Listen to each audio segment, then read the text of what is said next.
Et Dieu va également commencer à te faire grandir dans différents niveaux spirituels. On va dire que tu dois toujours être bouillant pour Dieu, parce que il y a une chose que le diable attendra toujours, c'est que tu te refroidisses. Dans cette alliance avec Dieu, de toujours rechercher sa présence, rappeler le sacrifice de Jésus à la croix, parce qu'il n'est pas mort pour rien. Pour tout peuple, pour toute personne, de tout âge, de toute nation, de toute tribu. Allumer un feu dans ta vie où tu cherches la présence de Dieu. Les multitudes ne pourront te traverser pas, mais la présence de Dieu va faire de toi l'homme, la femme le plus heureux de la terre. Je veux réellement te bénir, je veux réellement t'élever, je veux réellement te rendre la gloire parce que tu es Dieu. Maintenant, nous voulons réellement te remettre ce temps de culte entre tes mains. Nous te demandons que c'est toi qui les conduises, que c'est toi qui les diriges et que c'est toi qui étends encore ta main dans ce temps, dans ce moment. Nous te bénissons de te rendre grâce. Au nom de Jésus. Amen. Amen. Acclame le Seigneur. Seigneur, écoute tes enfants prier. Puis envoie-leur ton esprit. Puis envoie-leur ton esprit. Dis-lui Seigneur, Seigneur, écoute tes enfants prier. Envoie-leur ton amour et ta paix.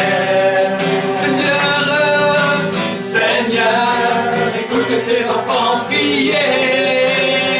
Puis envoie-leur ton esprit. Dis-lui Seigneur, Seigneur, écoute tes enfants prier. Envoie-leur ton amour et ta paix. Quelque chose va t'arriver. Oui, aujourd'hui, quand le peuple de Dieu se met à prier, comme le jour de la Pentecôte, les murs vont trembler. Quand le peuple de Dieu se met à prier, quand le peuple de Dieu, quand le peuple de Dieu, quand le peuple de Dieu se met à prier comme le jour de la Pentecôte, les murs vont trembler. Quand le peuple de Dieu se met à prier, dis-lui Seigneur, Seigneur, écoute tes enfants prier. Puis envoie-leur ton esprit. Seigneur, écoute tes enfants prier. Envoie-leur ton amour et ta paix.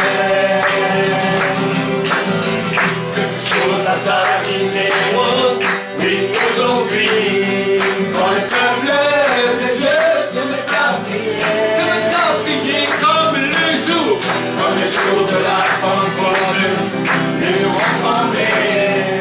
Quand le peuple de Dieu se met à prier, quand le peuple de Dieu, quand le peuple de Dieu, quand le peuple de Dieu se met à prier comme le jour de la Pentecôte, les murs vont trembler. Quand le peuple de Dieu se met à prier. On commence à élever ton roi. Commence à élever ton Seigneur. Commence à bénir celui qui règne.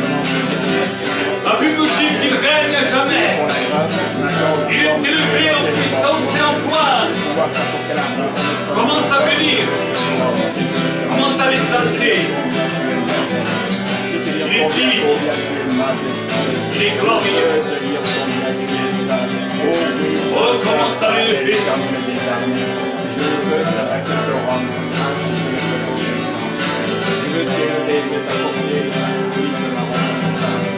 Il règne.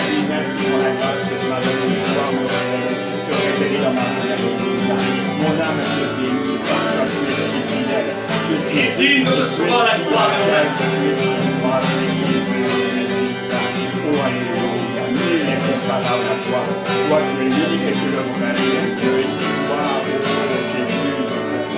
Il est glorieux à jamais.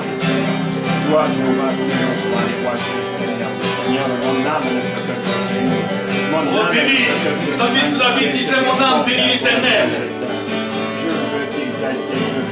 bénis l'Éternel et ne prie aucun de ses bienfaits.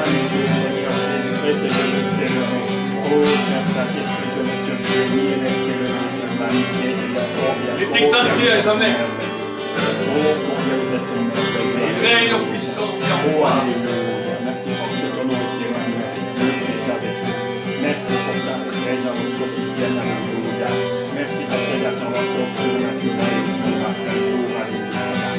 Merci pour ton roi sur règne. Oh, la vie de la Le roi des rois, c'est Jésus. Le roi des rois. Oh, le roi des rois, c'est Jésus. Le roi des rois. Oh, le tout-puissant, c'est Jésus. Le tout-puissant, c'est Jésus.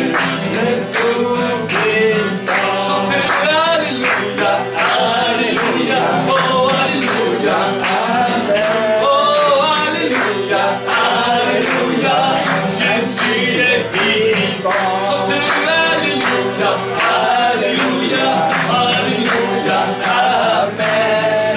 Alléluia, Alléluia, Jésus est vivant. La main cachée, c'est Jésus. La main cachée, oh la main cachée, c'est Jésus. La main cachée, oh le tout-puissant, c'est Jésus. Le tout-puissant, oh le tout-puissant, c'est Jésus.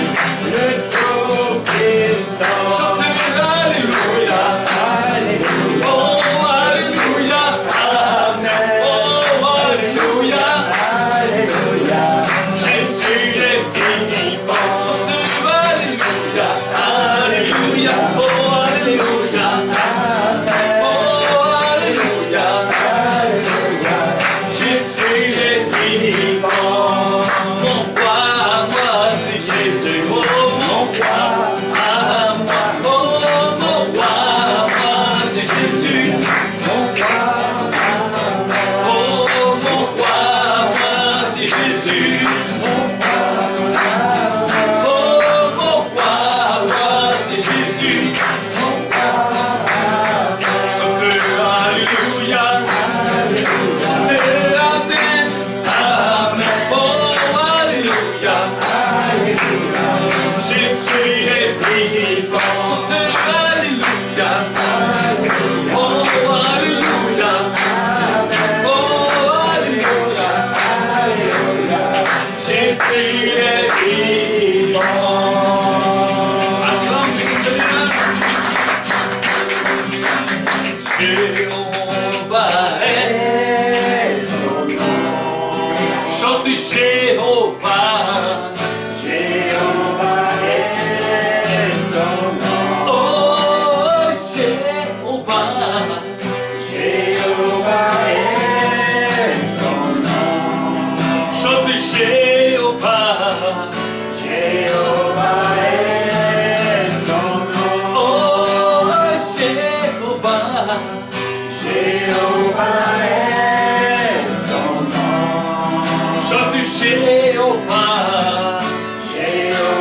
guerrier, puissant guerrier, fort dans les combats, Adonai est son nom.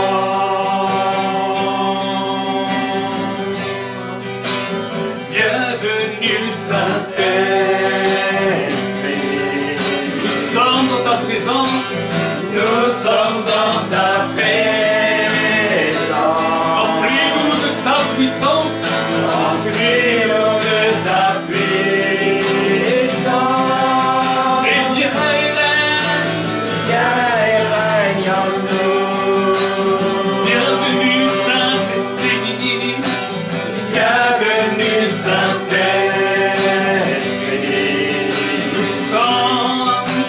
Nous sommes dans ta présence. Remplis-nous de ta puissance. Viens et règne en nous. Tu es cette eau vive, et tu es cette eau vive. Source d'eau intarissable, esprit de réconfort, esprit de réconfort. Viens et règne en nous. Tu es cette eau vive, tu es cette eau vive. Source d'eau intarissable, esprit de réconfort. Viens et règne en nous. Bienvenue, bienvenue Saint-Esprit. Nous sommes dans ta présence, nous sommes dans ta présence. Remplis-nous de ta puissance, remplis-nous de ta puissance. Et viens et règne en nous.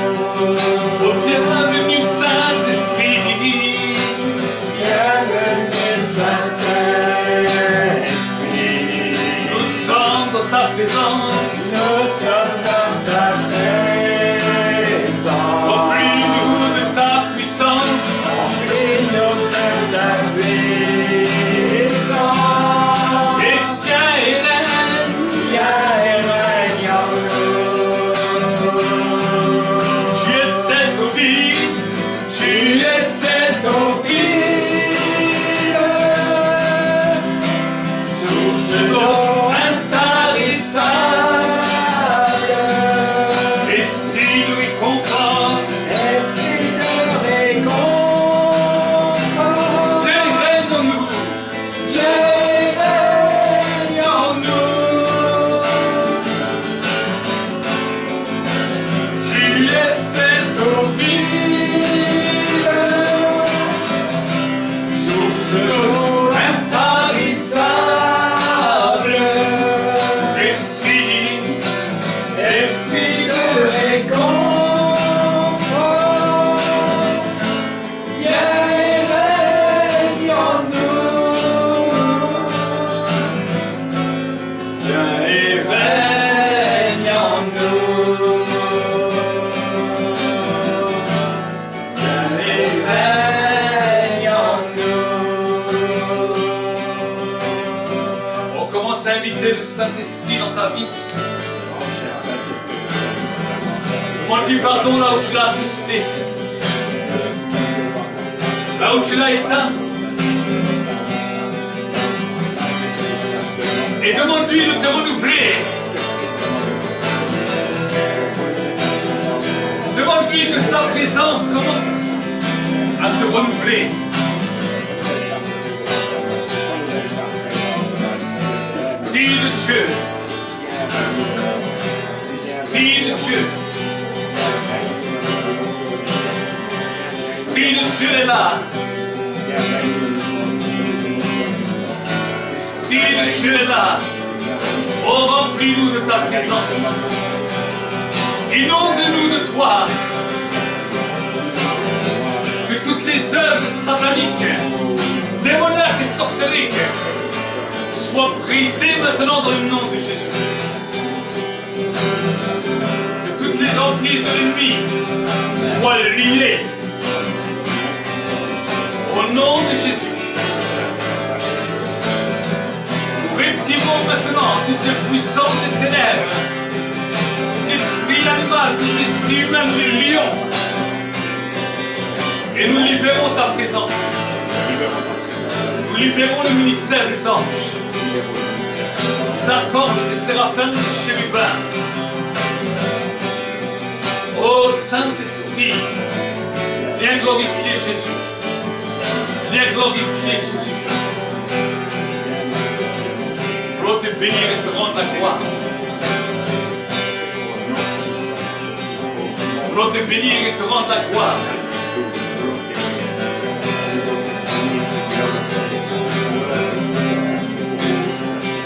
Il y a une personne qui est venue dans ce lieu avec des migraines du côté droit, du côté gauche de la tête. Comme des coups, comme des migraines. Mais maintenant, la puissance du Saint-Esprit est là. La puissance de guérison est là. La puissance du miraculeux est là. Au nom de Jésus. Au nom de Jésus. Il y a une douleur dans le milieu du corps qui est en train de quitter maintenant. Tu es en train de quitter maintenant. La puissance du Saint-Esprit est là. L'Esprit de Dieu. L'Esprit de Dieu est là pour renouveler ta vie. Elle est là pour remplir ta vie. Elle est là pour toucher ta vie.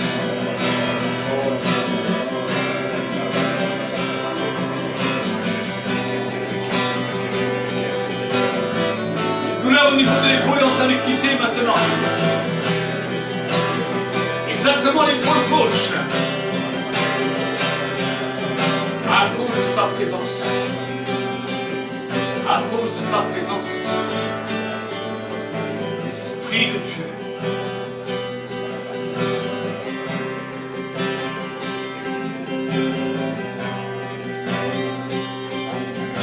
Sois connecté avec le ciel. Sois connecté avec le ciel. Esprit de Dieu.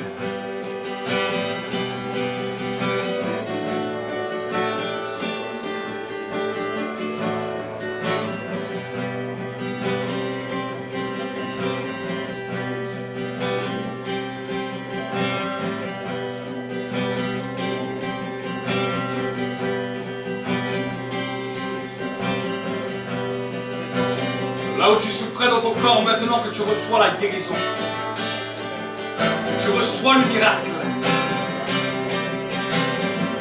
toutes les douleurs qu'il y avait dans ton corps, dis avec moi, dehors, dehors, dehors, dehors, dans le nom de Jésus, dans le nom de Jésus, dans le nom de Jésus. Je commande une douleur d'estomac de quitter maintenant.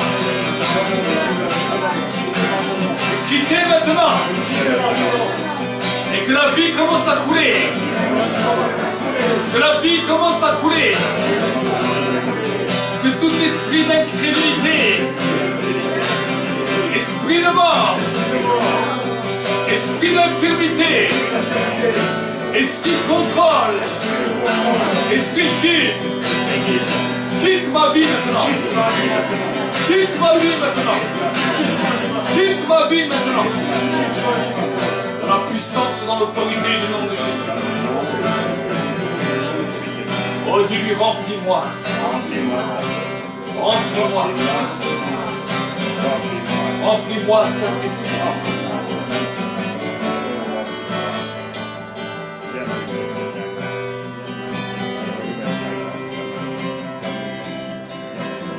Désire te connaître, Saint-Esprit. désire toujours être plus près de toi. Je désire toujours être plus près de toi. Je désire te connaître, Saint-Esprit. Je désire te connaître, Saint-Esprit. Je désire toujours être plus près de toi. Je désire toujours être plus près de toi. Mais je sais que j'ai manqué, mais je sais que j'ai manqué. Ta présence négligée, ta présence négligée. Elle purifie tout ce qu'il y a en moi. Comme une colombe avec ta grâce, comme une colombe avec ta grâce. Descends aujourd'hui, comme une huile déversée, comme une huile déversée. Ouais, moi, comme une source d'eau vive, comme une source d'eau vive. Assasie ma soif, flamme de feu, et purifie-moi. Flamme de feu, et purifie-moi. Flamme de feu, et purifie-moi.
sa grâce. Dis-lui merci pour sa puissance. Dis-lui merci pour son esprit. Il a décidé que nous devenions une habitation en esprit. Oh Seigneur, merci pour ta grâce. Merci pour ta fidélité. Pour te bénir et te rendre la gloire.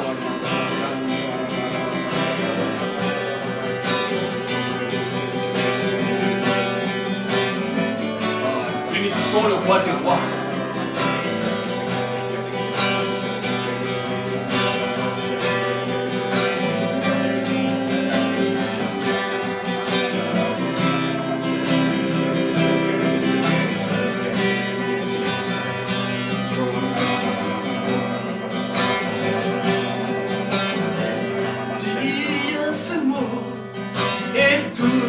Changera dans ma vie un seul mot et tout changera dans ma vie un seul mot et tout changera dans ma vie. Dis un seul mot et tout changera dans ma vie un seul mot et tout changera dans ma vie un seul mot.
Commence à déclarer le temps du changement.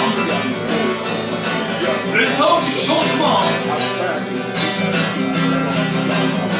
Le temps de la révolution. Le temps où le passé est le passé. Et les choses deviennent nouvelles. Déclare-le. Déclare-le. Déclare-le au nom de Jésus.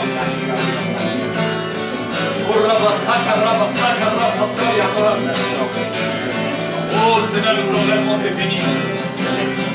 Nous voulons réellement t'exalter. Au nom de Jésus.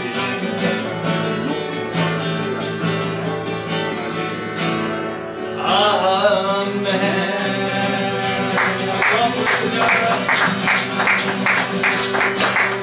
Amen. Grâce. On peut peut-être juste allumer la lumière. Je l'aurais fait.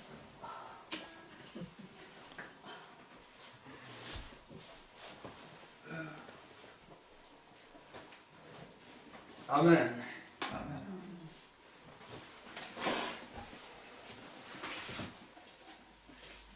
Est-ce que vous êtes bien dans la présence de Dieu? Amen. Amen. Donc nous allons ouvrir notre Bible.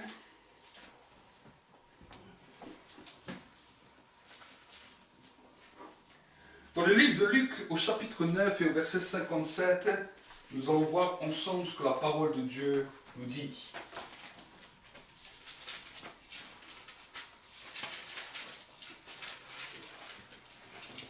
Luc chapitre 9 et au verset 57.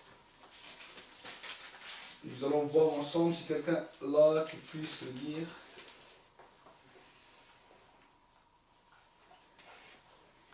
Luc 9, ouais, vas-y. Pendant qu'il était en chemin, un homme lui dit : Seigneur, je te suivrai partout où tu iras. Vas-y, continue. Jésus lui répondit, les renards ont des tanières et les oiseaux du ciel ont des nids. Mais le Fils de l'homme n'a pas un lieu où il puisse reposer sa tête. Il dit à un autre, suis-moi. Et il répondit, Seigneur, permets-moi d'aller d'abord ensevelir mon Père. Mais Jésus lui dit, laisse les morts ensevelir leurs morts, et toi, va annoncer le royaume de Dieu. Amen. Amen. Nous allons prier ensemble. Seigneur, mon Dieu, mon roi, merci pour ces temps de parole. Que c'est toi qui ouvres l'esprit de mes frères et de mes sœurs afin qu'ils comprennent. Que nous puissions vivre un temps dans ta présence, un temps dans ta grâce, et que nous puissions, Seigneur, grandir plus près de toi. Merci que c'est toi qui accompagnes cette parole par des signes, par des prodiges et par des miracles. Au nom de Jésus. Amen. Amen. La Bible nous dira la chose suivante. Nous voyons plusieurs cas de figure que Jésus parle. Le premier qui dit, la Bible nous dit, pendant qu'il était en chemin, un homme lui dit, Seigneur, je te suivrai partout où tu iras. Et bien souvent, nous pouvons être comme cet homme qui disons, Seigneur, Seigneur, je te suivrai partout où tu iras. Et vous savez, quand on dit cela, quand cet homme a dit cela, cet homme pensait peut-être que, voilà, en marchant avec le Maître, je serais sécurisé de tout. Je serais en sécurité sur toute ma vie. Et la Bible nous dit que Jésus lui a dit une parole qui peut choquer. Il lui dit, les renards ont des tanières et les oiseaux du ciel ont des nids. Mais le Fils de l'homme n'a pas où reposer sa tête. Qu'est-ce que cela veut dire? Ça peut être une pensée qui est folle. Peut-être cet homme qui a dit, Seigneur, je vais te suivre partout où tu iras, allait être découragé à la fin. Pourquoi? Parce qu'il s'attendait à une sécurité. Et Jésus lui dit, ne t'occupe pas de la sécurité. Ça ne veut pas dire que la sécurité n'est pas bien, mais nous voyons que cet homme marchait avec Jésus pour la sécurité. Et peut-être vous allez me dire, oui, mais alors, est-ce que marcher avec Jésus, il n'y aura pas de sécurité? C'est pas ce que j'ai dit. Mais si tu marches avec Jésus à cause de la sécurité, tu risques un jour de le lâcher. Parce qu'il va te mettre des fois dans des situations où la sécurité ne sera pas là. Il va te mettre des fois dans des situations où ta sécurité, en tout point que ça peut être, ne sera pas présente. Et si tu bases ta marche avec Dieu à cause de la sécurité, au moment où viendra l'épreuve, au moment où il ôtera la sécurité, pour voir comment tu agiras, tu le lâcheras. C'est ce qui arrive à cette personne. Cette personne avait cette pensée. Vous savez, quand il voyait le Maître, il voyait que le Maître faisait des miracles, il voyait que le Maître nourrissait des foules, il voyait que le Maître peut dire à son disciple, va, tu prends un poisson, tu l'ouvres la gueule au poisson, tu vas voir, il y a l'argent pour les impôts. Ça plaît à tout le monde. La dimension de la bénédiction plaît à tout le monde. Et Dieu est un Dieu qui se plaît à bénir. Je ne suis pas contre, je ne dis pas que Dieu ne bénit pas. Je ne dis pas que Dieu n'est pas le Dieu de la bénédiction.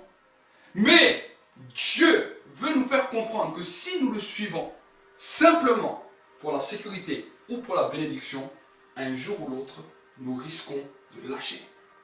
C'est pour ça que Jésus l'a tout de suite mis au pas. Il a dit, les renards ont des tanières et les oiseaux du ciel ont des nids. Mais le Fils de l'homme n'a pas où reposer sa tête. Il lui pose une question. Alors tu es prêt à relever ce défi de venir avec moi sans compter sur une sécurité? Alors que nous pouvons voir que les disciples avaient une maison, les apôtres avaient une maison, tout le monde avait des maisons. Mais nous pouvons voir que même après, quand Jésus est parti, ils avaient toujours leur maison. Mais la Bible nous dit que pendant les 3 ans qu'il marchait avec le Seigneur, il devait apprendre à dépendre de lui, qu'il y avait ou qu'il n'y avait pas. Qu'il y avait des provisions ou qu'il n'y en avait pas. On peut voir qu'à un moment, il commence à aller pêcher toute la nuit, sans rien prendre. Non mais écoutez, Des fois, on peut lire la Bible comme ça, on dit, oh, ils vont pêcher toute la nuit sans rien prendre. Je mets quiconque au défi ici ce soir, tu vas travailler toute la nuit, dans une usine, n'importe où, mais on te dit, c'est pour rien. Tu rentres chez toi avec 0 €. Tu rentres chez toi avec rien. Je ne sais pas quelle est la sorte de pensée que tu vas faire, quelle est la mentalité que tu vas avoir, mais eux c'est ça, ils se sont acharnés toute la nuit. Imaginez toute une nuit de travail sans rien prendre, ça veut dire 0 revenu. 0 revenu. Tu vas travailler gratuitement. Mais la Bible nous dit que ce n'est pas cela qui a découragé les disciples. Quand ils sont rentrés, ils étaient même prêts à refaire cela le lendemain et le surlendemain et les autres jours. C'est pour cela que Jésus a pris des pêcheurs. Parce que les pêcheurs sont des fois habitués à cette vie. Des fois, pendant toute une saison, les pêcheurs ne prennent rien. Ils sont habitués. Donc pour eux, c'était facile de suivre le maître parce qu'ils ne dépendaient pas de quelque chose. Ils dépendaient de ce que la mère voulait bien leur donner. Et nous pouvons voir que les autres qui avaient des situations beaucoup meilleures, pour eux c'était plus difficile. Parce que pour eux ils avaient une sécurité, ils avaient tout. Et pour eux c'était plus difficile de comprendre certaines choses que le maître disait. Et nous pouvons voir que même au début, quand les disciples ont commencé à marcher avec le maître, vous savez qu'ils perdaient des journées de travail pour laisser le maître prêcher dans la barque. Ils devaient aller pêcher pour ramener de l'argent à leur famille. Mais la Bible nous dit non, au début qu'ils ont commencé à marcher avec le Seigneur les a comment on appelle ça? Il les a mis à l'épreuve tout de suite au début. Ils ont commencé à suivre avec le Seigneur et le Seigneur ne leur dit pas ouais comment ça se passe la pêche. Il dit prête-moi ton bateau, je vais prêcher. Des milliers de gens étaient là. Les apôtres prêtaient leur bateau. Au lieu d'aller pêcher, ils laissaient Jésus prêcher. C'est pour cela que quand Jésus est en train de prêcher, la Bible nous dit que Pierre nettoyait son filet. Qu'est-ce qu'il devait être dégoûté? Pourquoi? Parce que c'est du bon, on fait une bonne action pour le maître, on nous dit que c'est le Messie. Pourquoi? Parce que c'est le peuple juif. Pour eux, on leur a dit que le Messie était Jésus. Ils s'attendaient au Messie. Ils s'attendaient à un roi. Ils s'attendaient à un sauveur. Donc pour eux, laissez tout ce qu'ils avaient pour le mettre au bénéfice du sauveur. Ils se sont dit peut-être demain, on va bénéficier. Mais ils voient que les jours passent. Jésus continue à prêcher. Ils ne s'inquiètent même pas de leurs finances. Ils ne s'inquiètent de rien, mais pourtant ils ont des factures qui tombent. Ils ont toutes les choses qui tombent. Et quand un homme il vient encore voir Jésus, il lui dit, je te suivrai partout où tu iras. Jésus a dit, les oiseaux du ciel ont des nids, les renards ont des tanières. Mais moi, le Fils de l'homme, j'ai même pas un endroit où poser ma tête. Il demande aux Pierre et Jean. Il dit, c'est vrai ce qu'il raconte? Eux, ils disent, c'est normal. C'est vrai ce qu'il dit. La seule embarcation qu'il a, c'est nous qu'on lui prête et nous, on ne peut même pas aller au travail parce qu'on lui prête notre embarcation. Donc, on a 0 rentrée d'argent. Qu'est-ce qu'il a dû dire cet homme? C'est ça, suivre un roi? Ça veut dire on suit un roi pour rien. Il a peut-être parti, il a peut-être laissé. Mais la Bible nous dit, alors que les foules venaient, alors qu'il était à Capernaum, que les foules venaient, le désespoir des disciples montait.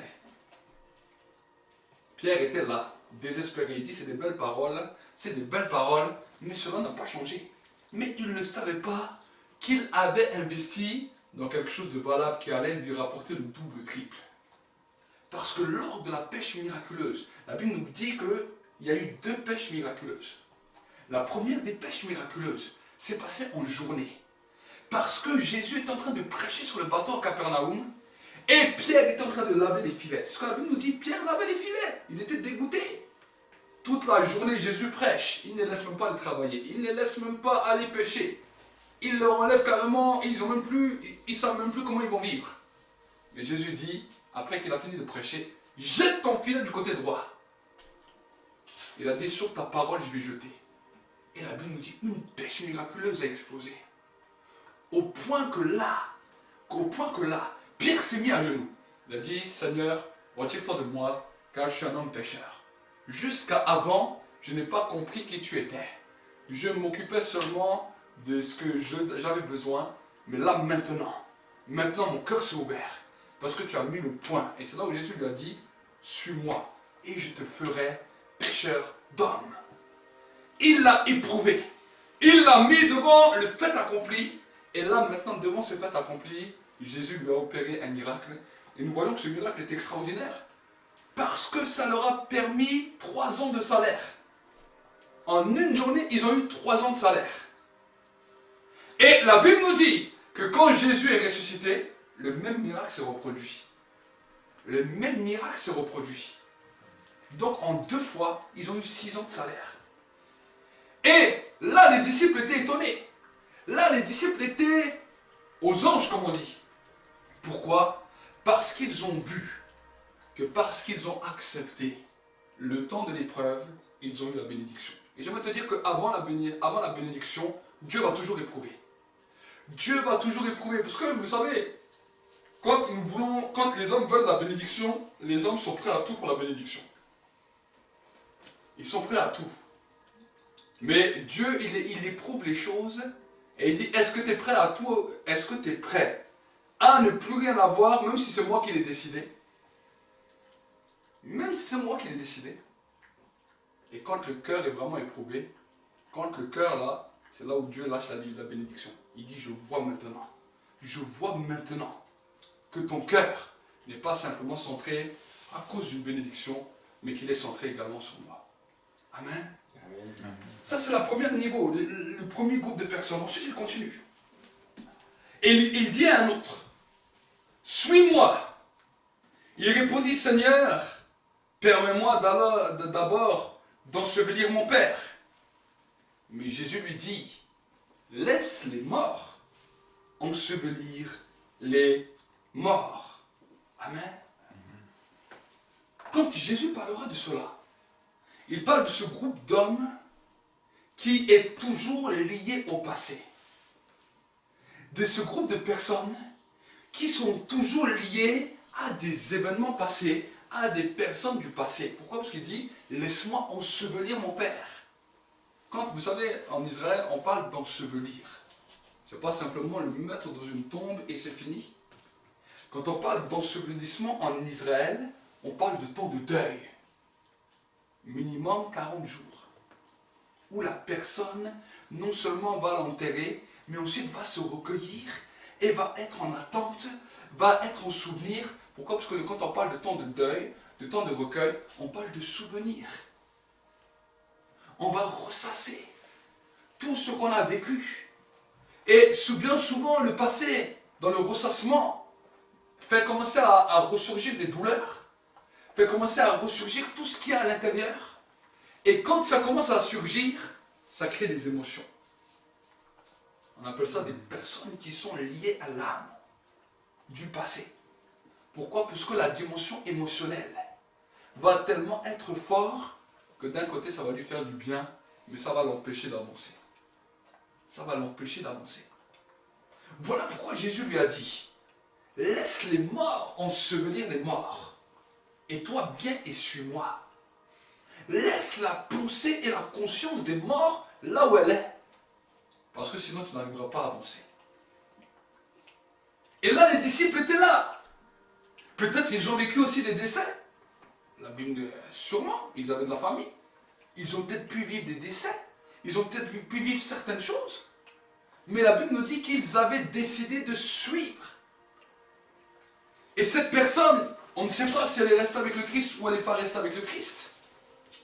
Mais cela peut nous montrer que des fois, si nous restons dans nos passés, si nous restons dans nos mentalités, si nous restons dans nos souvenirs, l'âme est quelque chose de meurtrier parce que ça peut nous empêcher d'avancer et de louper le coche. C'est pour cela que Jésus a dit, laisse les morts ensevelir les morts, laisse le passé derrière toi et commence à me suivre. Ensuite, il continuera, regardez, on voit un troisième groupe de personnes. Un autre lui dit, je te suivrai Seigneur, mais permets-moi d'abord d'aller prendre congé de ceux de ma maison. Jésus lui répondit, quiconque met la main à la charrue et regarde en arrière, dans ma traduction il est marqué n'est pas propre, dans d'autres traductions il est marqué n'est pas digne du royaume de Dieu. Et bien souvent nous pouvons voir ce cas de figure dans lesquels des personnes sont retenues, peut-être par leurs parents, leurs enfants, leurs amis, leur famille. Ils sont retenus de cela. Et la Bible nous dit, Jésus était clair. Jésus leur répondit, quiconque, et c'est là où c'est important à savoir, quiconque met la main à la charrue. Ça veut dire quoi, mettre la main à la charrue? C'est-à-dire décider de partir avec le Christ, décider de s'engager avec le Christ. Et regarde en arrière. Ça veut dire, regarde à ceux qu'il a laissés. Regarde à ceux qui ne l'ont pas suivi. Regarde à ceux qui n'ont pas suivi cette même loi. Il dit quoi? Il n'est pas dit du royaume de Dieu. Quand on parle d'être digne du royaume de Dieu, on parle de salut. On parle de salut. Il y a peut-être des gens qui vont dire non, moi je ne viens pas à l'église à cause de ma famille. Moi je ne viens pas dans la maison de Dieu à cause de mon mari, de ma femme, de mes enfants. Moi je ne veux pas suivre comme ça le Seigneur. J'aime le Seigneur mais je le fais par moi-même à cause d'eux. À cause d'eux. Et quand tu commences à marcher avec le Christ, tu regardes aux autres. Tu regardes à ceux qui n'ont pas encore accepté le Christ dans ta famille. Tu regardes simplement à eux, au lieu de regarder devant. La Bible est claire. La Bible c'est terrible ce que le Seigneur a dit. C'est pas digne d'entrer dans le royaume des cieux. Quand on parle de rentrer dans le royaume des cieux, on parle de l'héritage du ciel. On parle d'hériter le ciel. On parle de pouvoir aller au ciel. Ça veut dire qu'il en va de notre salut carrément. C'est pour cela que Jésus est tellement clair, que Jésus est tellement radical. Parce que ça en va de notre salut. Désolé de peut-être décevoir, mais je ne suis pas de ceux qui disent que le salut, juste parce que tu as fait une petite prière, c'est dans la poche, c'est comme le permis, c'est dans la poche, et c'est fini, c'est à vie. Non. Jésus est clair. Il a dit, celui qui veut être mon disciple, qu'il apprenne à renoncer à lui-même, qu'il se charge de sa croix et qu'il me suive. Celui qui croira et qui sera baptisé et qui persévérera jusqu'à la fin, sera sauvé. Celui qui ne croira pas sera condamné. Nous sommes dans un temps où aujourd'hui, malheureusement, l'évangile est devenu un slogan pour plaire. On signe un papier, on fait une petite prière, on se plonge juste dans l'eau et c'est fini, le ciel est à toi. Mais c'est pas ce que la Bible nous dit. C'est pas ce que la Bible nous dit. La Bible nous demande des recommandations pour rentrer dans ce royaume qu'on appelle le royaume du ciel. Il y a tout un tas de règles qui va soit nous qualifier ou nous disqualifier. Oui, si même des gens disent non, on n'est pas sous la loi, on est sous la grâce. La grâce c'est quoi? La grâce c'est que le ciel a décidé de t'accepter, peu importe ton origine, peu importe d'où tu viens. C'est ça la grâce. Avant, le salut n'était que destiné aux Juifs. C'est pour ça que Jésus a dit, le salut il nous vient des Juifs. Avant, ce n'était que les Juifs. Si tu n'étais pas juif, alors il fallait que tu montres vraiment beaucoup de choses ou d'approche de Dieu, mais déjà, tu étais déjà perdu pour l'éternité. Parce que tu ne faisais pas partie d'une promesse. Tu n'étais pas sous l'arc patriarcal des pères Abraham, Isaac et Jacob. Mais quand la dimension de la grâce est venue, c'est que Dieu a permis que le monde entier puisse être sauvé au moyen de Jésus et puisse être greffé, ce qu'on appelle le greffon. Être greffé à une des tribus d'Israël qu'on appelle la tribu de Juda. C'est ça que c'est la nouvelle naissance. C'est ça que c'est le jour où nous nous convertissons. Nous qui étions étrangers des pères par notre naissance, nous sommes devenus une nouvelle créature attachée à une tribu qu'on appelle celle de la tribu de Juda à cause de Jésus. Et à cause de cela, nous bénéficions des promesses des pères et nous entrons dans une nouvelle dimension. C'est pour cela que quand l'apôtre Paul nous parle de greffe, il nous dit, toi qui es attaché à l'olivier, qui est greffé à l'olivier franc, si tu ne demeures pas, toi qui es simplement une greffe, est-ce que tu ne crois pas qu'on va t'enlever? C'est ce qu'il nous dit.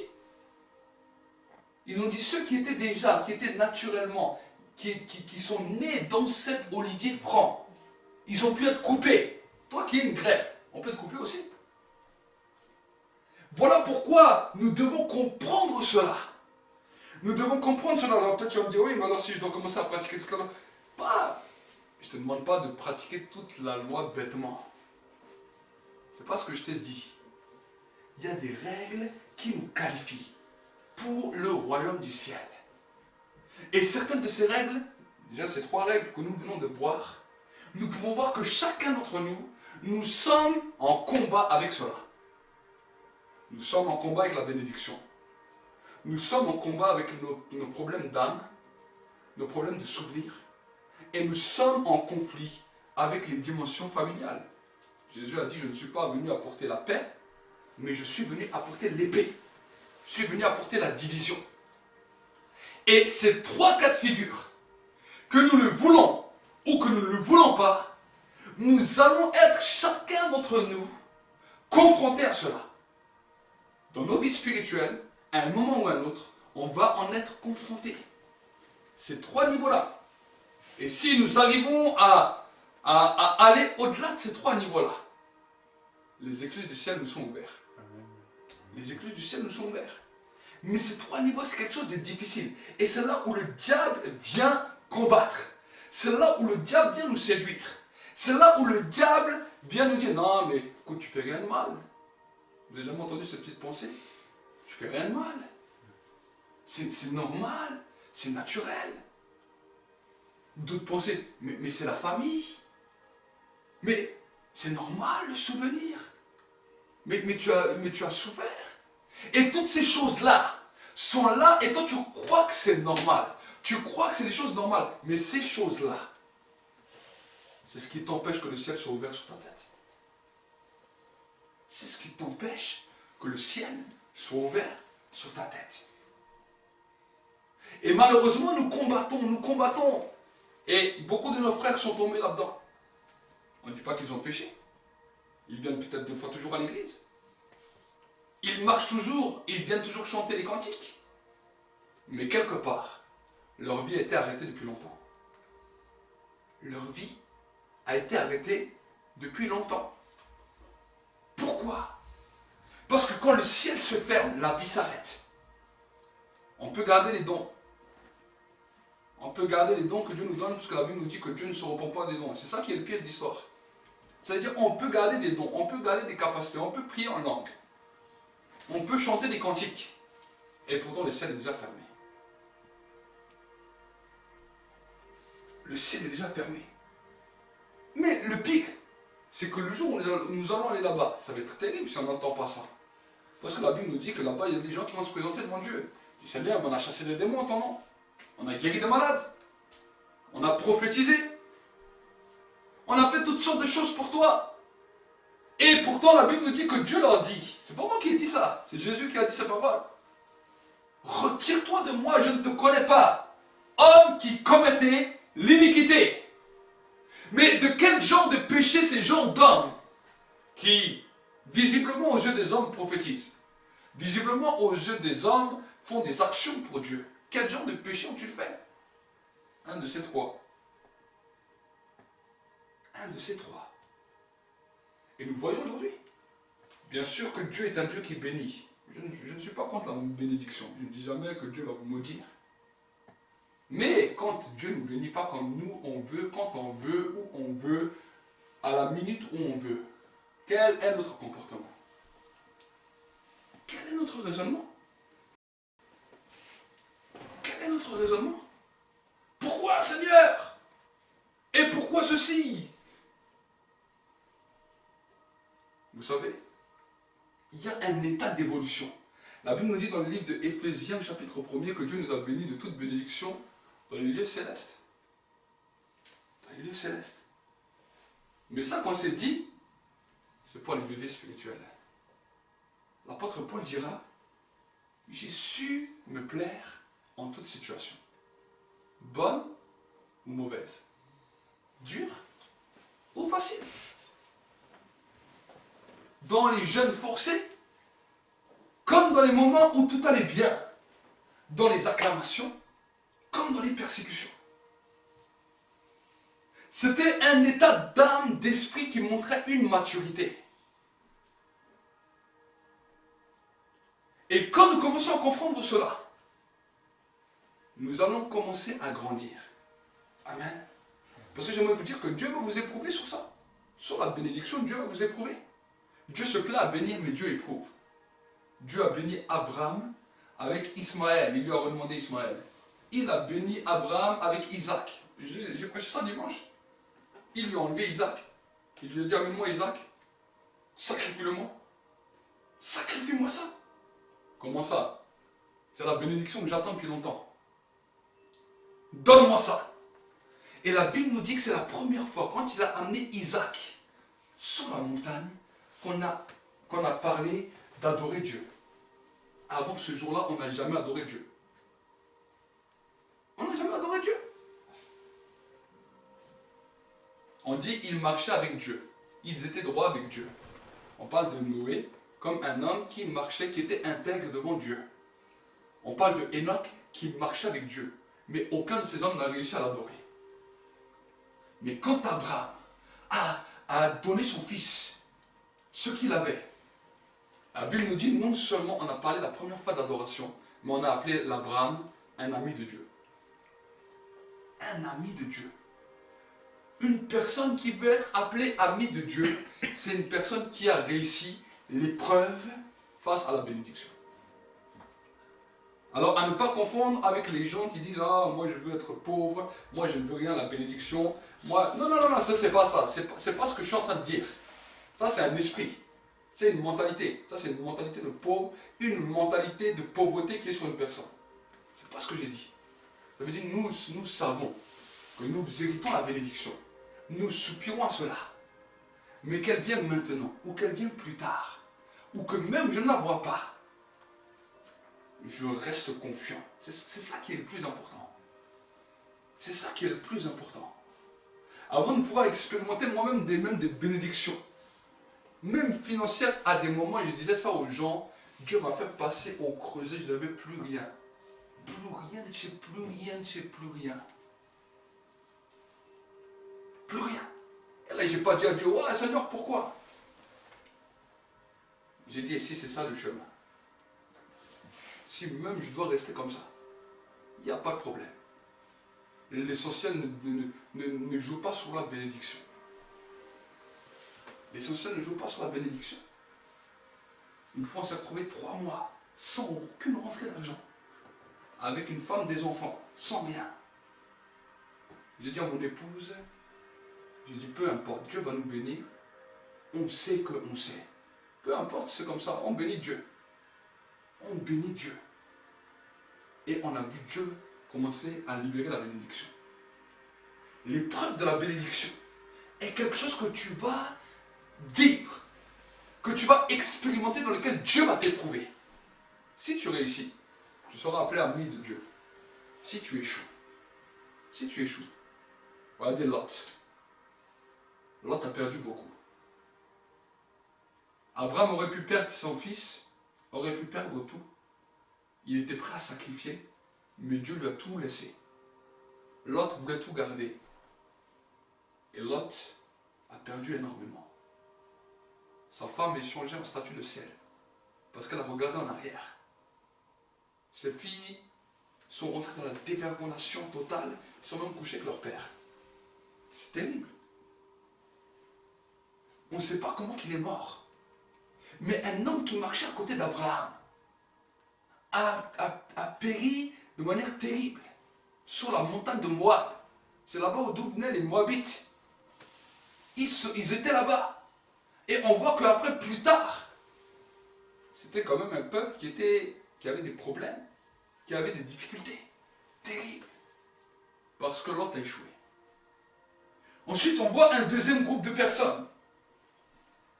Les personnes qui ressassent, qui pensent tout le temps à ceux qu'ils ont laissés, à tous ceux qu'ils ont laissés. Nous pouvons voir le peuple d'Israël. Il sort de l'Égypte. Il était esclave pendant 430 ans. Il arrive dans le désert. Dieu lui avait promis le pays où coule le lait et le miel. Il l'a vu. Il l'a vu. Mais sa mentalité, toujours ressasser le passé, toujours penser à hier. En Égypte, on mangeait des melons. En Égypte, on mangeait bien. En Égypte, on avait une douche. C'était extraordinaire. Mais tu avais des fouets. En Égypte, et ils pensaient que là, l'Égypte, qu'est-ce qui s'est passé? La Bible nous dit, ils sont tournés en rond et ils sont morts dans le désert. C'est terrible. Comment une nation puissante comme ça, descendante d'Abraham, descendante des promesses, qui sont comme nous, à cause de Jésus, nous sommes devenus fils d'Abraham. Nous sommes devenus héritiers et co-héritiers des promesses. Mais nous voyons que déjà des gens qui étaient issus de la promesse ont échoué. Ils sont restés 40 ans dans le désert et ils sont morts dans le désert. Terrible. Terrible. Voilà pourquoi j'aimerais vous encourager à faire au plus vite le tri par rapport à ça. À faire vraiment le tri par rapport à ça et apprendre. C'est pas facile de dire voilà, je pense plus à ça, à tous ces souvenirs, je pense plus, je ressasse plus. Surtout en fonction de quelle vie on a eu. Si on a touché au péché beaucoup, les souvenirs du péché c'est terrible. Dès que ça va pas, tout revient. Boum, boum, tu as l'impression que tu mets un disque là dans ta tête, c'est en train de tourner. Oh, et telle personne, quand je l'avais rencontré, et telle personne, comment qu'il réagirait? T'as un disque qui vient dans ta tête. Ce disque, il faut le détruire. Oui. Ce disque, il faut apprendre à le détruire. Et à changer les choses. Dis, Seigneur, je change les choses. Tu dis à Dieu, voilà, Seigneur, tu vois comment je raisonne. Il y a le vidéoprojecteur passé qui revient. Je l'arrête. Alors, encore ça va, on peut le faire. Mais dans la manière où, des fois, on a souffert. On est passé par la souffrance. On est passé par la trahison. On est passé par le mépris, par le découragement. Ça revient vite. Hein. C'est des disques qui reviennent vite. Et là, il y a toutes les émotions qui remontent. Pourtant, tu t'es levé, tu avais de quoi manger, tu avais de quoi t'habiller, tu devais peut-être aller au travail, mais tout d'un coup, ces émotions ne s'en foutent de tout ce que tu peux vivre. Ça revient comme un disque. Et c'est curieux, parce que dans ce temps de confinement, c'est une des choses qui est revenue le plus sur toute la surface de l'humanité. Pas seulement ici en Europe, sur toute la surface de l'humanité. Ils ont ils ont regardé des statistiques. Ils ont dit c'est après ces confinements que les gens, même les jeunes, imaginez les jeunes de 16-17 ans, commencent à devenir dépressifs, qui sont attaqués par tous les maux à cause de tout ça. Mais ça a commencé où? Ça a commencé parce que l'Église n'a pas été guérie de ça. L'Église n'a pas été guérie. Ils ont commencé leur vie spirituelle. D'un côté, tu avances avec Dieu et de l'autre côté, ton souvenir te rattrape. Ton souvenir te rattrape. Le souvenir est terrible parce que le souvenir peut te bloquer. Le souvenir peut t'arrêter. Et le souvenir te fait tourner en rond. C'est pas Dieu qui fait tourner en rond, c'est le souvenir. C'est le souvenir qui nous fait tourner en rond. Ce qui a fait rester les enfants d'Israël dans le désert, c'est leur souvenir. En Égypte, en Égypte, en Égypte. Dieu n'entendait que ça. Dieu, on s'en fout de l'Égypte, c'est fini l'Égypte. L'Égypte, c'est fini. Le monde, c'est fini. Le monde, c'est fini. Si nous comprenons ça, nous allons avancer. Dernièrement, je parlais avec un frère, il discutait avec moi, il me dit ça va être super au ciel. Tu vois, c'est clair, ça va être super. Mais quand il m'a raconté ce qu'il m'a raconté, je crois que j'allais tomber de ma chaise. Heureusement que c'était au volant de ma voiture, enfin au volant de mon camion. Il me dit, frère, j'ai lu un livre chrétien. Et dans ce livre, j'ai vu qu'au ciel, on aura des vierges. Il m'a dit cela. J'ai dit, mais frère, est-ce que tu es conscient de ce que tu me racontes? Il me dit non, j'ai lu ça dans le livre, ils ont vu l'enfer, ils ont vu le ciel, et au ciel on aura des vierges, on devra se reproduire quand tu auras la nouvelle terre. Il a dit j'ai vu, il y aura la nouvelle terre qui va être refaite, il faut la reproduire, ah, ce sera super, extraordinaire. Je dis mes frères, je dis au ciel on sera semblable aux anges, il n'y aura plus de sexe. Il me dit arrête. Je te dis c'est vrai, il n'y aura plus de sexe là-bas, c'est terminé. Ah, c'est quand même dommage. Ah, c'est quand même dommage. Au ciel, ce sera dommage s'il nous manque ça. Et j'ai dit, mais tu ne penseras plus de la même manière. Mais, peut-être qu'on peut en rigoler. Mais imaginez, il arrive au ciel. Et il va se réjouir. Ah, ils sont où mes vierges, Seigneur? Je marche avec toi toute ma vie. Je veux mes vierges, je veux me repeupler. Le Seigneur va dire, ici, il n'y a pas ça. Ah, dommage. Ah, pour toi, le ciel, c'était les vierges. Mais oui, mais beaucoup de personnes ont leur façon de penser, ont leur raisonnement. D'autres, c'est la nourriture. Ah, au ciel, je vais bien manger. Mais oui, parce que la Bible nous en parle. Elle nous parle du manger et de boire. Mais ça ne veut pas dire que parce que tu aimes manger et boire t'empiffrer sur la terre, que si tu vas simplement dans cet objectif, ça va te poser des problèmes. Ça va te poser des problèmes. Mais des gens sont conditionnés de cette manière. Moi je ne pensais même pas à ça. Avant que ce frère m'a dit ça, je me suis dit, mais je suis sûr qu'il y a plein de gens qui ont la tête faussée dans leur mentalité. Certains vont aller là-bas pour danser, parce qu'à l'église on danse, on chante. Mais oui. L'autre qui va dire, je vais aller au ciel pour taper des mains. L'autre qui va dire, je vais aller au ciel parce que là-bas je pourrais prophétiser comme je veux. Mais on rigole. Mais je suis sûr que si on commence à gratter les pensées des cœurs, quel est ton objectif? Pourquoi tu vas aller au ciel? On va voir. Ah, certains vont dire, ah, là-bas j'aurai une belle maison. Tout ça c'est beau. Tout ça c'est des récompenses. Mais tout ça ne doit pas être notre but. Tout ça ne doit pas être notre but. Parce que sinon nous faisons venir des choses avant le but ultime.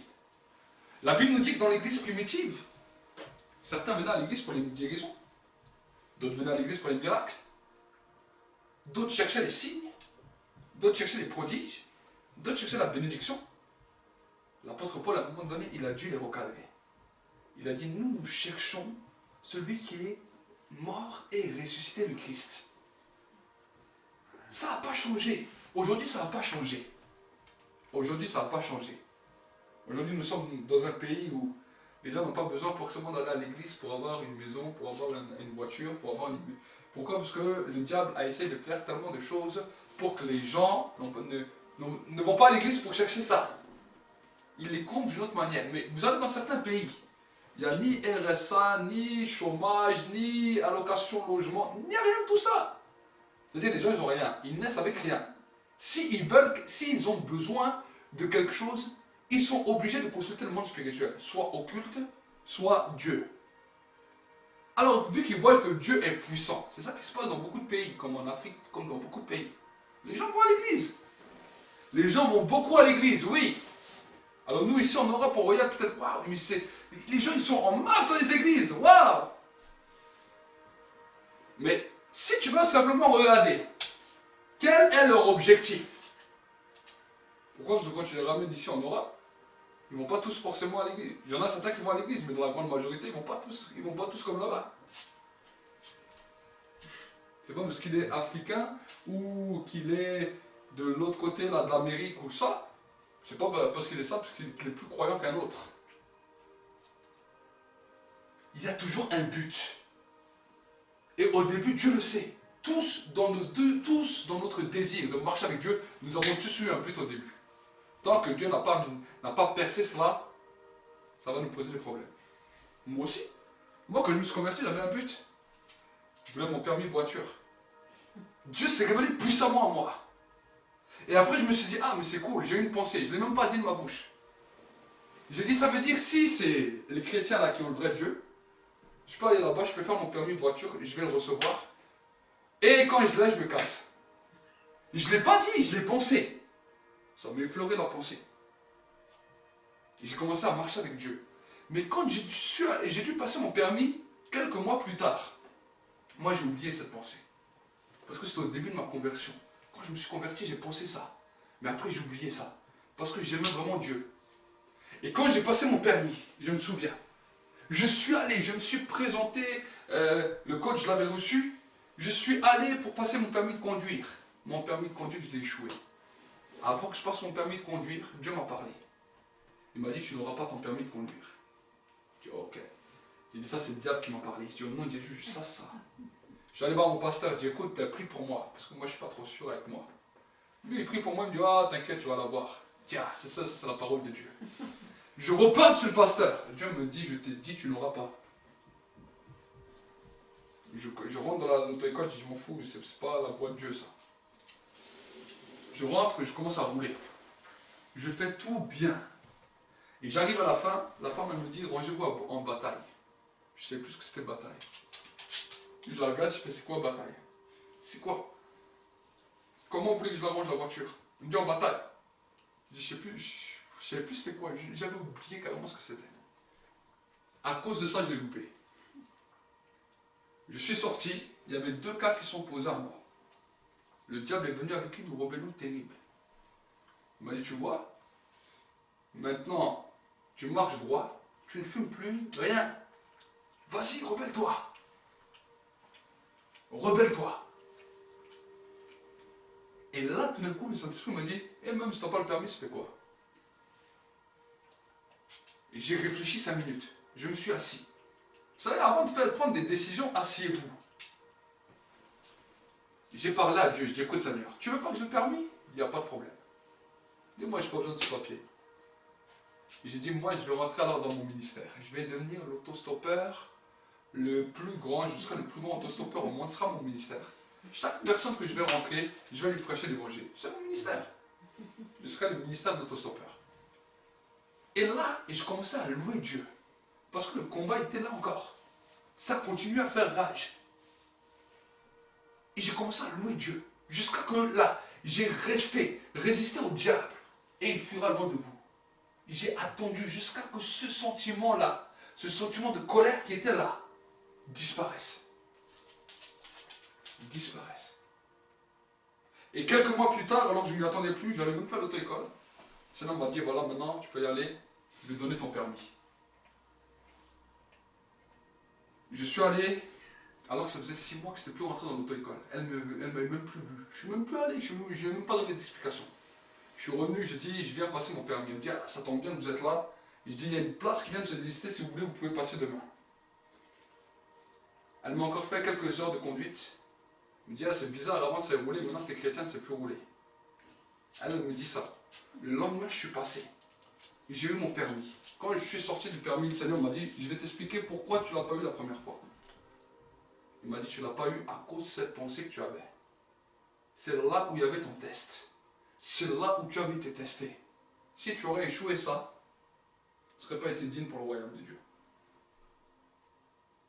Et combien de fois nous sommes comme ça? Tous, nous passons par des choses comme ça. Tous. Et dans nos vies, ça continue. Ensuite, on continue la 3e. Un autre lui dit, je te suivrai, Seigneur, mais permets-moi d'aller d'abord prendre congé de ceux de ma maison. Jésus lui répondit, quiconque met la main à la charrue et regarde en arrière n'est pas propre pour le royaume de Dieu. On a vu l'âme. Maintenant, la question la plus dure, c'est les familles, les proches, ceux qui sont autour de nous, ceux avec qui nous jouions, ceux avec qui nous aimons, ceux avec qui nous tissons des liens, ceux avec qui étaient les plus proches. Combien de fois, et j'ai pu voir ça, des personnes qui, à cause des liens proches, sont tourmentés. On peut voir même des fois des couples tourmenté. Oui, mais mon époux, mon épouse ne croit pas, n'est pas croyant. Oui, tu sais, il faut la sagesse. Oui, tu sais, on peut tous créer toutes sortes de pensées, toutes sortes de raisonnements. Mais ces raisonnements, tôt ou tard, vont vous détruire. Ces raisonnements, tôt ou tard, ces gens que vous affectionnez tôt ou tard, vont vous briser. Même s'ils sont les plus proches. Vous savez, ce qui amuse le diable, c'est d'avoir les gens à l'usure. C'est d'avoir les gens à l'usure. Donc, le plus tôt, vous changez de mentalité, le plus tôt vous serez libéré. Mais tant que vous restez, ça vous posera un problème. Il y a des gens, ça fait 5 ans, 10 ans, 15 ans, 20 ans, et plus le temps passe, plus c'est dur pour eux. Plus le temps passe, plus c'est dur pour eux. Pourquoi? Parce que le salut est personnel. Le salut a la capacité d'influencer les autres quand toi tu es sorti de la sphère des autres. Est-ce que vous comprenez? Quand tu sors de la sphère des autres, le salut peut leur être bénéfique. Si toi tu restes dans la sphère des autres, ce salut, tu peux le perdre toi-même. Toute une question de sphère dans laquelle tu te positionnes. Et quand nous commençons à comprendre cela, nous allons avancer. Amen. Quand nous commençons à comprendre cela, nous allons avancer. Pourquoi? Parce que nous pouvons voir que dans ces 3 sphères, il y a une capacité dans laquelle Dieu nous donne. Une capacité dans laquelle Dieu nous donne des choses. Mais de ces 3 sphères, nous pouvons voir aussi que le diable vient essayer aussi de nous voler des choses. De nous voler des choses. À nous maintenant d'être prudents et de savoir comment bien gérer les choses de notre vie pour que l'accès au ciel est toujours ouvert. L'accès au ciel est une porte qui peut se fermer. Si vous ne savez pas comment diriger vos vies. Ce n'est pas une question de peur, c'est une question d'avertissement. C'est mieux d'être averti sur terre, de savoir se diriger sur terre, que d'arriver un jour au ciel et de dire « On m'a jamais dit, on m'a jamais dit ». L'ignorance ne va pas nous sauver. L'ignorance ne nous sauve pas. Mon peuple périt parce qu'il lui manque la connaissance. L'ignorance n'a jamais sauvé personne. Des fois, on préfère être ignorant, on dit « Ah, si on ne savait pas, voilà, on ne peut pas nous dire. » Non, ça ne marche pas comme ça. Vous avez la parole de Dieu, tout est écrit. Tout est écrit dans la Bible. Mais des fois, on se fait nos propres raisonnements, nos propres mentalités. Les gens qui vous disent que vous avez le salut comme ça, gratuit, juste en ayant dit une prière, et c'est fini, maintenant c'est validé, c'est qu'ils n'ont pas bien lu la Bible. Pourquoi? Parce que les choses sont écrites noir sur blanc. Mais vu qu'on veut plaire, on veut plaire aujourd'hui. Aujourd'hui, ça doit plaire. Aujourd'hui, ça doit frapper. Aujourd'hui, ça doit toucher. Donc, on veut plaire. Donc, on va dire ça, les gens vont dire non, on va applaudir. Mais si demain, ça leur pose un problème, si les gens vont chercher ceux qui t'ont fait applaudir, ils vont te chercher. Ils vont te dire pourquoi tu nous as dit ça. À cause de toi, maintenant, on est dans les problèmes. Même ceux qui ont fait des fausses religions, ils ne vont pas échapper. Ils ont amené des centaines, des milliers de personnes, des gens comme Bouddha, des gens comme Mohammed, des gens comme ça. Ils ont amené des centaines, des milliers de personnes en enfer. Ils ne vont pas échapper. Eux là, ils auront un compte à rendre avec Dieu. Ils auront des comptes à rendre avec les hommes.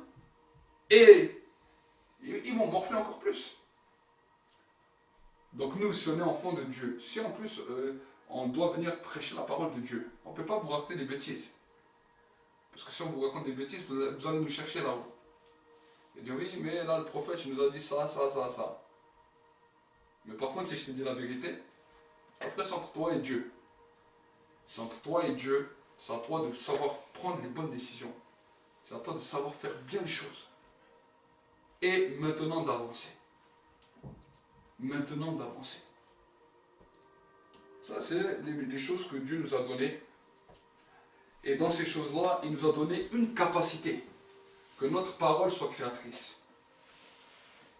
Ça, c'est quelque chose que vous devez comprendre. Votre parole est créatrice. Ta parole est créatrice. Donc c'est pour ça qu'on croit en Dieu. Et on croit aussi aux paroles qui sortent de nos bouches. Donc ma parole crée. Si je dis quelque chose, ça va se créer. Si je dis quelque chose, ça va se créer. Et peut-être tu vas me dire, oui, mais ça, si ça ne se crée pas tout de suite, ça se crée. Il faut changer la mentalité. Il faut changer le raisonnement. Si on commence à comprendre ça, alors on va avancer. Moi, je crois à ce que je dis. Je suis convaincu de ce que je dis. Au début, je n'étais pas si convaincu de ça quand je me suis converti de ce que je disais. Il fallait d'abord que quelqu'un d'autre le dise. Jusqu'au jour où Dieu m'a dit, jusqu'à quand vas-tu ne pas croire à ta parole? Et je commençais à croire à ma parole. Je commençais à croire à ma parole. Regardez, hier, mon épouse m'a téléphoné. Elle m'a dit, ma tension est montée à 15,6. Je lui ai dit, il n'y a pas de problème. J'ai dit, je vais prier avec toi. Au téléphone. J'ai dit, j'ordonne que ta tension descende à moins 12. J'ai dit, j'ordonne maintenant au nom de Jésus que ta tension descende à moins 12. Elle m'a dit, 1 heure après, ils ont fait dans le vol test. Elle m'a dit, sa tension est descendue à 11,6. Pourquoi? Parce que la parole a un impact. La parole a une influence. Si moi je crois à la parole que je dis, et que toi tu crois en Dieu et tu crois à la parole que je dis, ça crée le miracle. Si moi je crois à ce que je dis, mais toi tu ne crois pas à ce que je dis, et c'est encore plus difficile avec Dieu, là ça crée des complications, ça crée des problèmes. Ça crée des problèmes. Voilà pourquoi tu dois croire à ce que toi tu dis pour arriver à croire ce que les autres disent. Si quelqu'un dit quelque chose de bien sur toi, on ne va pas parler de prophétie, parce que la prophétie, tout le monde pleure. Tu remets la question, la prophétie, 1 heure après, 2 heures après. Hein? Mais sur le coup, tout le monde pleure. Ah, merci Seigneur. Mais maintenant, on va donner un autre exemple. Tu vas dans ton travail, quelqu'un vient, il dit une bonne chose de toi. En fonction de ce que tu crois, tu sais combien tu crois en toi. Des fois, nous, vous savez, on a nos mauvais raisonnements là, nos fausses humilités là, de bas là. Non. Pourquoi tu dis ça? Non, mais non. T'es une bonne personne. T'es un bon gars. Toi, t'es vraiment sympa. Ah, et dans ta tête, ça dit, mais tu ne me connais pas vraiment. Tu ne le dis pas, mais tu le penses tellement fort. Ça veut dire quoi? Ça veut dire que tu as un problème de croire en toi. Dieu te montre ça à travers cette situation. Regarde le problème que tu as. Voilà le problème qui t'empêche d'entrer dans ce que je dis. Cette personne te dit une chose et tu ne crois pas. Moi, si quelqu'un me dit ça, je dis, ah, c'est bien, tu l'as remarqué. Super. Mais oui. Il faut commencer à croire à ça. Là, te valoriser. Pourquoi? Parce que celui qui est en toi a de la valeur. Le Saint-Esprit en toi a de la valeur. S'il habite en toi, tout ce qui est en toi est valorisé.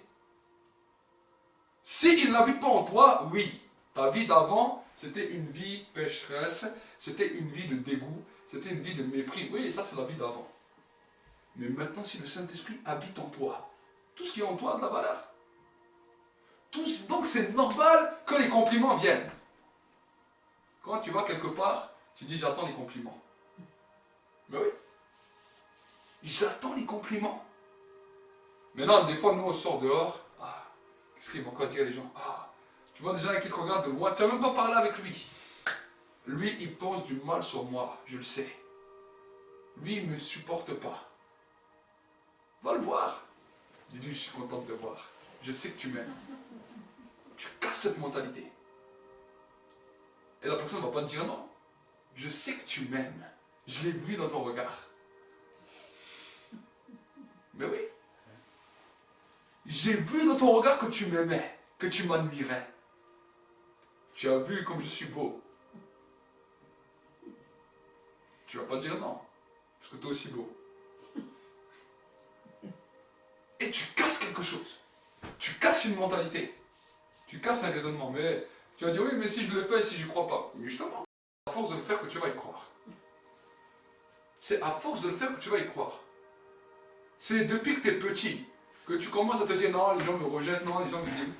Au bout d'un moment, tu as cru à ce mensonge. Tu as cru. 20 ans, 30 ans, 40 ans, 50 ans, tu crois à ça. C'est ancré en toi. C'est une forteresse qui est là, une racine.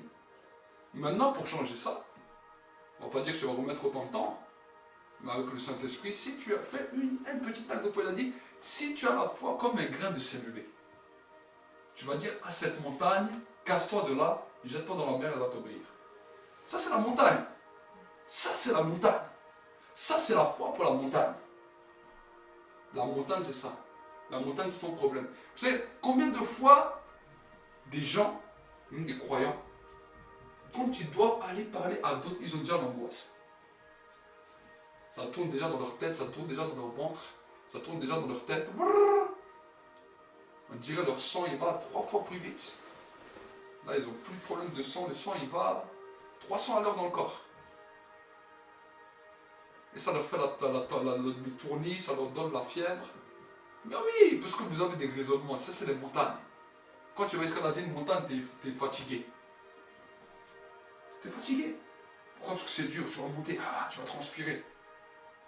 Et quand tu vas voir des gens, c'est ça. Ta montagne qui est en toi te fait transpirer. Ça fait le même effet, ton cœur fait... Comme si tu vas faire un sprint, comme un marathon. Normal. Tu as une montagne. Donc, tu dis, Seigneur, je vais enlever cette montagne. La première fois, le cœur va faire tout vite. Après la deuxième fois, le cœur va faire moins vite. La troisième fois, il va faire un peu plus normal. Jusqu'à que tu es totalement normal et tu dis, je peux faire des choses que je n'arrivais pas à faire.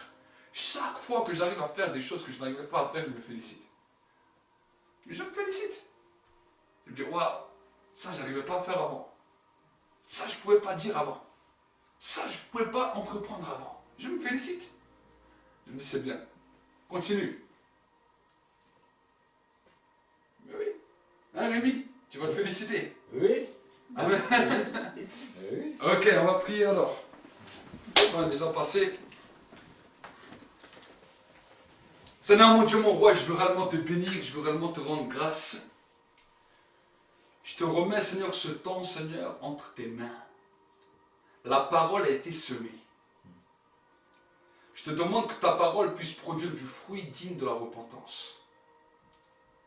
Et que cette parole, Seigneur, change les cœurs et change les vies.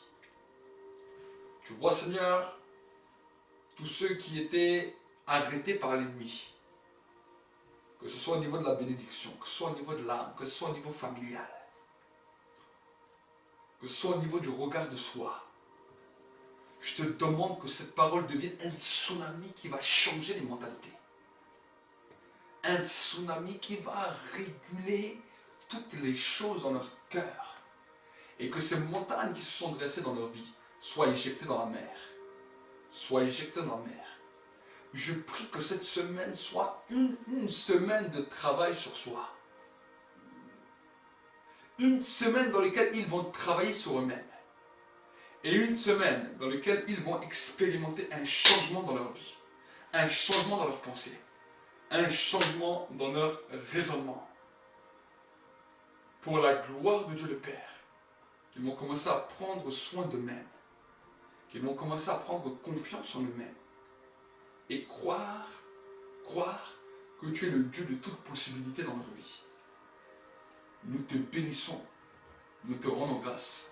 Au nom de Jésus-Christ. Amen. Amen. Acclamez pour le Seigneur. Et que Dieu vous bénisse. Et Dieu va également commencer à te faire grandir dans différents niveaux spirituels. On va dire que tu dois toujours être bouillant pour Dieu, parce que il y a une chose que le diable attendra toujours, c'est que tu te refroidisses. Dans cette alliance avec Dieu, de toujours rechercher sa présence, rappeler le sacrifice de Jésus à la croix, parce qu'il n'est pas mort pour rien. Pour tout peuple, pour toute personne, de tout âge, de toute nation, de toute tribu.